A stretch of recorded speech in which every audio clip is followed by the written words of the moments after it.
এটা বাংলাদেশের ছবি, বাংলাদেশের ছবি। এখানে দেখুন লাঠি সোটা নিয়ে মঞ্চে কি হয়েছিল জানেন?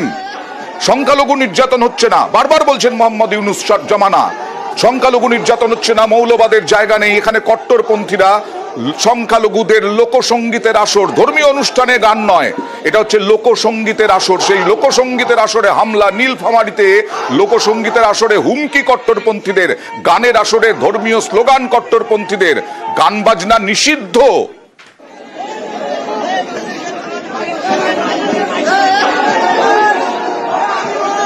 এবং এসে পুরো ভেস্তে দিল এই অনুষ্ঠান। অনুষ্ঠান করা যাবে না, গানের আসর বসানো যাবে না। সরাসরি চলে যাব মৈত্রীর কাছে। মৈত্রী, হাজার হাজার ভালো ভালো শিল্পী বাংলাদেশে আছেন যারা বিভিন্ন ধরনের গানের শিল্পী, কোনো অনুষ্ঠান করা যাবে না? এরপর যদি রবীন্দ্রসঙ্গীতে নজরুল গীতির আসর হয় তখন কি হবে? দেখো, এই প্রশ্নটাই কিন্তু উঠছে। বাংলাদেশের লোকসঙ্গীতের দুই বাংলারই যে রিচ হিস্ট্রি রয়েছে লোকসঙ্গীত নিয়ে, সেই রিচ হিস্ট্রির কথা সবাই জানেন।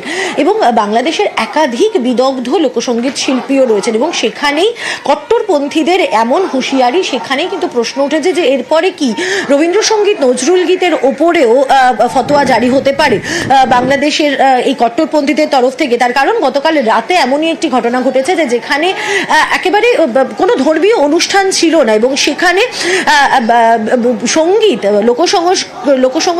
লোকসঙ্গীতকে হারাম বলে উল্লেখ করে সেখানে এই কনসার্ট থামিয়ে দেওয়া হয়, সেই লোকসঙ্গীতের অনুষ্ঠান থামিয়ে দেওয়া হয়, সেখানে ধর্মীয় স্লোগান তোলা হয় এবং কার্যত ফতোয়া জারি করা হয় যে এই ধরনের লোকসঙ্গীতের অনুষ্ঠান করা যাবে না। ফলে সংখ্যালঘুদের ওপর অত্যাচারের সঙ্গে সঙ্গে একেবারে সংস্কৃতি চর্চার ওপরেও যে কট্টরপন্থীরা এবার হাত বাড়াচ্ছেন, এই ঘটনা সেটাই প্রমাণ করছে। বেশ, দেখা যাক এরপরে মোহাম্মদ ইউনূস চুপ থাকেন কিনা এখনো।